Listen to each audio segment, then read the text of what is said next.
Right, that was a fucking epic key work session. I made her late for work. Very.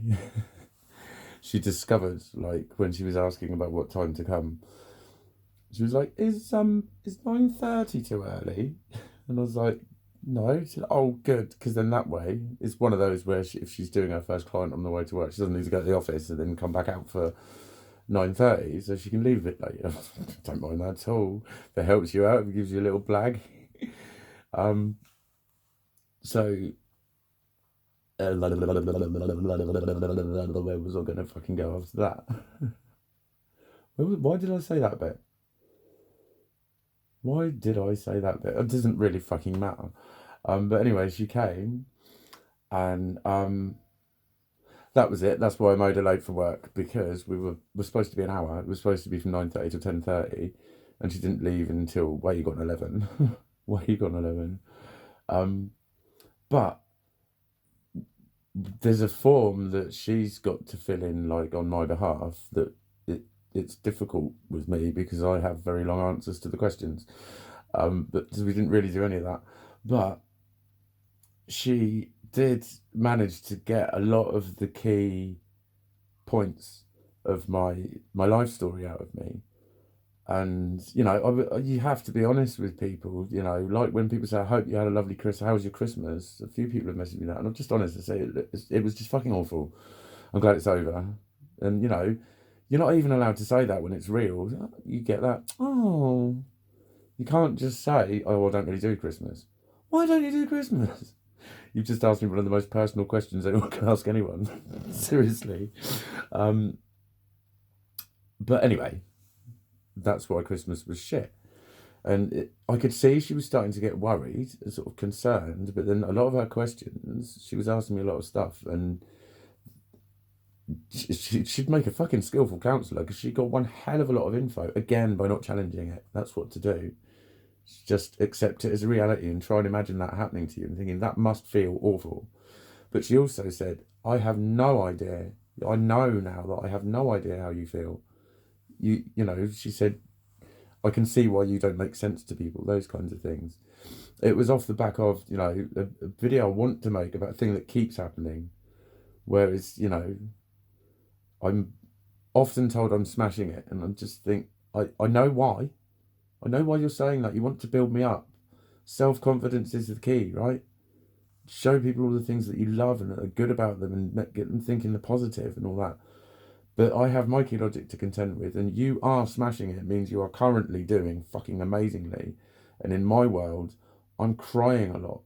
I'm in despair all the time. I'm confused. I'm baffled. I'm scared to go out. I'm not looking after myself properly as a result of it. I'm always exhausted. I'm always mentally fucking stressed. And I'm always told that I'm choosing to do all of those things, and I'm not. I'm suffering from them, is the only way. It's just true. I'm just fed up of people telling me, "No, no, no, you could do it." And it's like people always shout. I have to just walk away from those people. Society always tells you to not live your life according to what other people think, right? But then other people always think that they need to tell you what to do. There's an irony to that. But it was off the back of that, and she was basically, I could see she was looking at me thinking, this guy's in quite a lot of trouble. If people put aside society's interpretations of what I'm saying and actually listen to the guts of it, they'd get me. But they don't. They did what she did, and I explained this. It's what I'm talking about, what happened to me and the result of it. But then I'm instantly accused of living in the past. It's no. What happens is this. Fucked up situations like in the shop the other night happen when you hear someone say something, when you were just getting some cream, you weren't having any thoughts about yourself as a person, and suddenly that happens. That is a result of me being a pain in the ass. Basically, everything that I need, I'm automatically a pain in the ass for in my body, in my subconscious. That's the shit that's been programmed into me as a result of that damage. And so then when you're trying to figure out what the fuck was going on, and you look at all the reasons why and what was fucking happening, and think, there's the past. You would be transported back to the past every time it manifested in your future in a way that you couldn't control. And if that doesn't make sense to you, then that underlines the fact that you really don't know what I'm going through. If it just sounds like babble, and if your assumption to that is I'm creating all of this and I'm thinking myself into it, I'm afraid you're very wrong. I'm afraid you're just extremely wrong, and you're just, for anything to change with people with mental health issues, people are going to have to start accepting that. They're just going to have to start accepting it. That it works for some people and not for others. Why can't that be in society? It needs to be. Anyhow, she said, I'm going to reduce your mental health score down to 2. It's pretty fucking low, 2 out of 10 for an overall mental health picture of how, things are going. But she said, she said, your face looks gaunt. Yeah, she's right.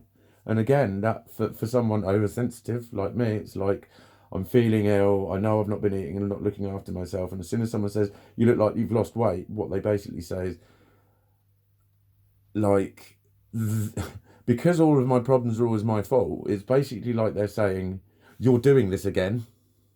That's how it makes sense to me, because that's the programming that I'm trying to shake.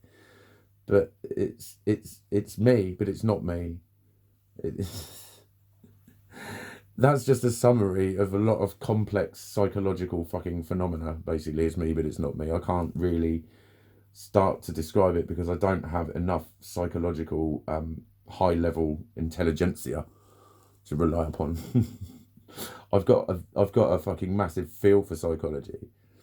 I've got the like when someone who's a doctor of psychology says there's nothing he can tell you that you don't already know. You know what I mean? But he learned it with books and titles and stuff like that, whereas I just feel shit. I do it energetically, and it's far more accurate because you can get to doctor level without being a doctor, basically, in a way. But what it means is she's doubled my input. It's supposed to be an hour every 2 weeks. A lot of the time when you get therapy and stuff, it's like, 1 hour out of the 168 in a week or whatever it is, 160 something, where you sit down with a group of other people and that's you in therapy. It's like 1 hour changed my life twice in therapy sessions, both times when I was given a graph and walked out thinking, what the fuck can I do about this? This is helplessness at its fucking finest, mate. And it's like suddenly my whole life and every fucked up situation made absolute fucking sense. Absolute fucking sense. All it did was fucking validate my fucking pain and validate my perception. And it was a woeful one. It's like, yeah, I'm afraid you were right. You fucked, mate. You fucked. You can't interact with people without fucking up because you can't interpret anything properly. And it's not your fault. It really isn't. But they all think it is. That's why people give up, mate. That's why people give up. Anyway, it means she's doubled my input. So it's now weekly. And she was like, we got to the point where we realised, I was like, I'm just going to go up and get my backy. And then she looked at her watch. She was like, oh my God, it's 10 to 11. And I was like, is it? Shit, sorry. But that's how much she had kind of walked. I could see her look in her eyes, and straight away she was like, are you okay? Yeah, I'm fine. And I was like, I was washing up my tumbler to make a protein shake, and she was chatting while I did it. It was just, but we talked about, I don't know if I want to talk about my dream now. It has been sort of slightly re-edited, but basically she knows someone at the council who can put her in touch with a planning officer and give me some assistance in the legalities and the requirements of what it is I want to do. What she also said was she now has a rationale for helping me start arranging my business and getting that together. She's thinking, there was this concern for this, actually quite a lot of deep-seated issues, but then straight away there was also a knowledge that she knew the kinds of things that I needed to have around me, and it is those support networks. And it's because I told her the nature of what was going on for me, that's when she realised how fucking alone I was. That's how she realised I really didn't have any permanence to my support networks. I have many friends I can reach out to, but like I keep saying, that always is reaching out for a bit. It's a sticking plaster type situation, and I appreciate it massively. But again, it's like, what's wrong with me, basically the fundamentals of what's wrong with me is I dared to fucking exist. I'm fucking here. Not only that, I haven't justified it in any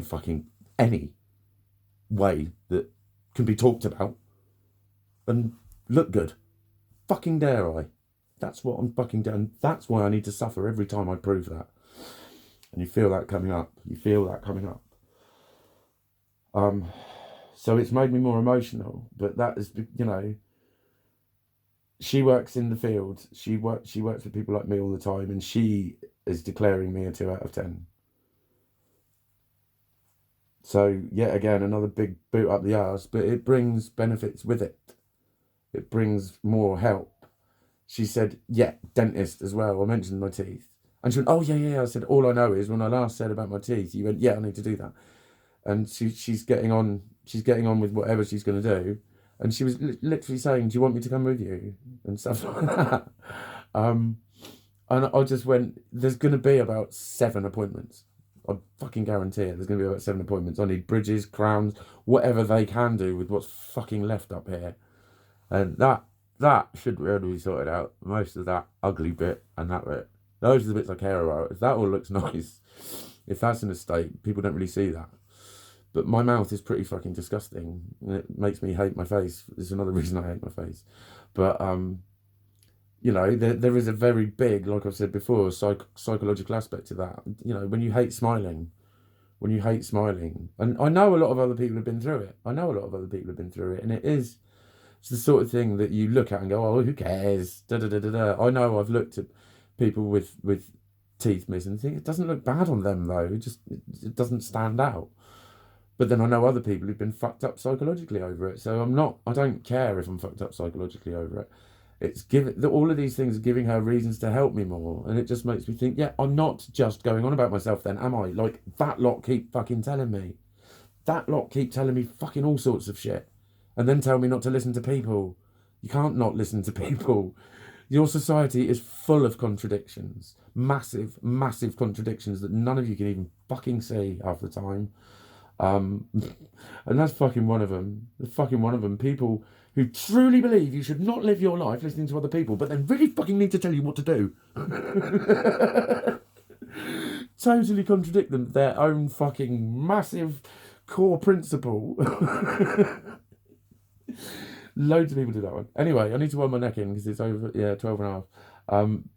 I might just do another one because I'm on a little bit of a roll, and I'm going to think of a title.